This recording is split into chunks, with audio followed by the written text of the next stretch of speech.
அனைத்து உறவுகளுக்கும் நமது வேட்டை தமிழின் பணிவான வணக்கங்கள்.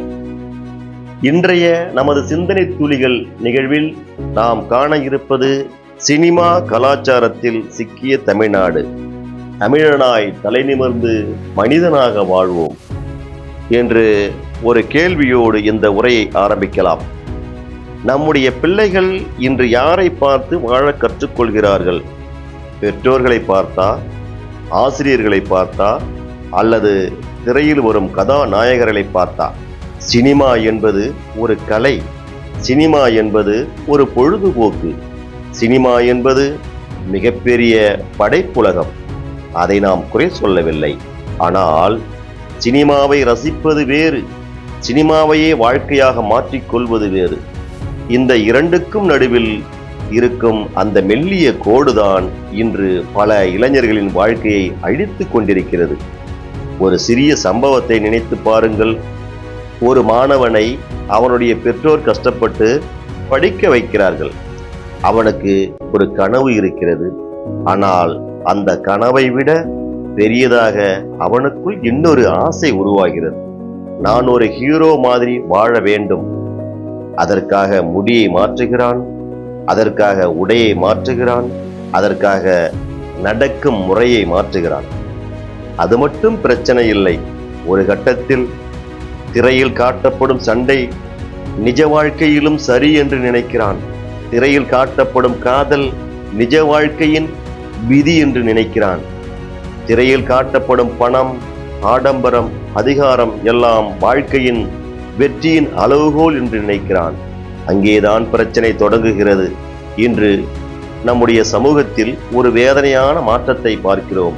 ஒரு காலத்தில் நான் என்ன ஆக வேண்டும் என்று குழந்தைகள் கேட்டார்கள். இன்று சிலர் நான் யாரை போல ஆக வேண்டும் என்று கேட்கிறார்கள். அது ஒரு பெரிய வித்தியாசம். ஒரு மருத்துவராக வேண்டும், ஒரு பொறியாளராக வேண்டும், ஒரு ஆசிரியராக வேண்டும், ஒரு விவசாயியாக வேண்டும், ஒரு நல்ல தொழிலதிபராக வேண்டும், ஏன் ஒரு சமூக சேவகராக வேண்டும். இப்படி வாழ்க்கையை உருவாக்கும் பல்வேறு கனவுகள் இருக்க வேண்டிய இடத்தில் அந்த நடிகரை போல இருக்க வேண்டும், அந்த ஹீரோ மாதிரி பேச வேண்டும், அந்த ஹீரோ மாதிரி பைக் ஓட்ட வேண்டும் என்று வாழ்க்கையின் அடையாளமே சினிமாவாக மாறிவிடக் கூடாது. இங்கேதான் இன்னொரு கேள்வியை கேட்கிறேன். நம்முடைய பிள்ளைகளுக்கு நாம் ஹீரோக்களை அறிமுகப்படுத்த வேண்டுமா, அல்லது அவர்களுக்குள் இருக்கும் ஹீரோவை வெளிக்கொண்டு வந்து அவரை ஒரு ஹீரோவாக்க நாம் உருவாக்க வேண்டுமா? ஒரு திரைப்படத்தில் கதாநாயகன் ஒரே பாடலில் கோடீஸ்வரனாகிவிடலாம். ஆனால் நிஜ வாழ்க்கையில் ஒரு குடும்பத்தை கட்டி எழுப்ப பல ஆண்டுகள் தேவைப்படுகிறது. ஒரு தொழிலை உருவாக்க பல ஆண்டுகள் தேவைப்படுகிறது. ஒரு நல்ல பெயரை உருவாக்க பல வருடங்கள் தேவைப்படுகிறது.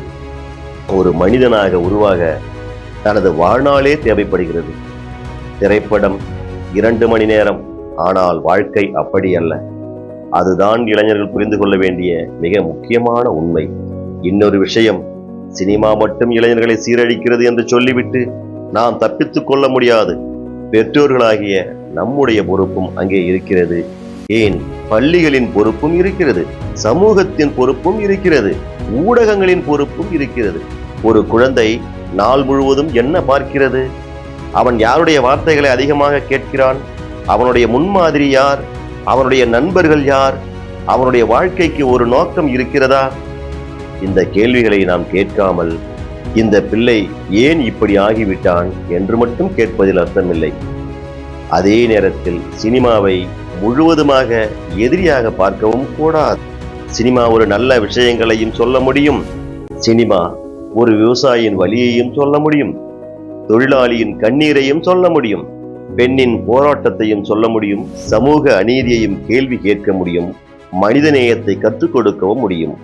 அதனால் பிரச்சனை சினிமா அல்ல, சினிமாவை நாம் எப்படி பயன்படுத்துகிறோம் என்பது மட்டுமே இங்கு பிரச்சனையாக இருக்கிறது. ஒரு நல்ல படத்தை பார்த்துவிட்டு அருமையான படம் என்று சொல்லிவிட்டு மறந்து விடாமல் இந்த படத்திலிருந்து என் வாழ்க்கைக்கு என்ன எடுத்துக்கொள்ளலாம் என்று கேட்க தொடங்க வேண்டும். பெற்றோர்களே, உங்கள் பிள்ளை ஒரு நடிகரை ரசிப்பதில் தவறு இல்லை. ஆனால் அவன் உங்களை மதிப்பதை விட நடிகரை அதிகமாக மதிக்க ஆரம்பித்தால் அங்கேதான் நாம் கொஞ்சம் நிதானமாக நின்று சிந்திக்க வேண்டும்.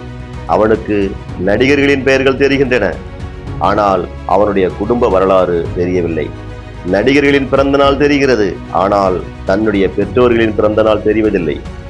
நடிகரின் படத்தின் முதல் நாள் முதல் காட்சிக்காக அவன் காத்திருக்கிறான், ஆனால் அவனுடைய எதிர்காலத்திற்காக ஒரு நிமிடம் கூட சிந்திக்கவில்லை. இதுதான் நாம் கவலை கொள்ள வேண்டிய இடம்.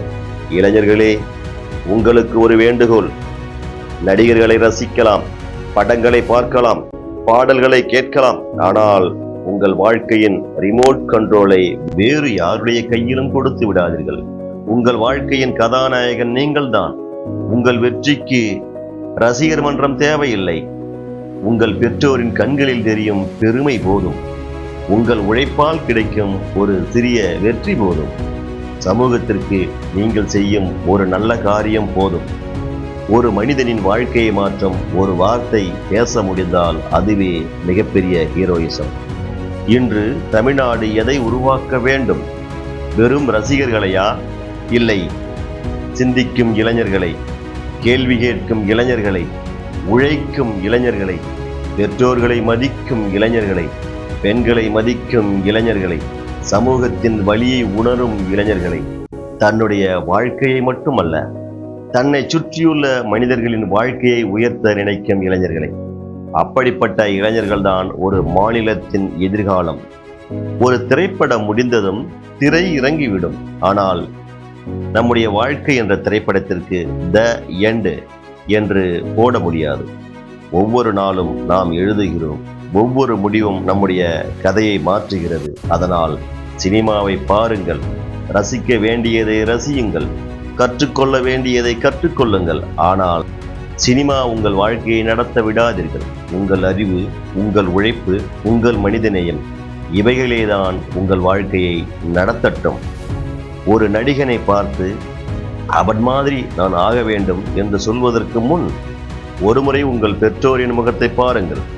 அவர்கள் உங்களுக்காக எவ்வளவு தியாகம் செய்திருக்கிறார்கள் என்று நினைத்து பாருங்கள். பிறகு உங்களையே கேளுங்கள், நான் யாரைப் போல வாழ வேண்டும்? அதற்கான பதில் ஒரு சினிமா கதாபாத்திரமாக இருக்க வேண்டிய அவசியமில்லை.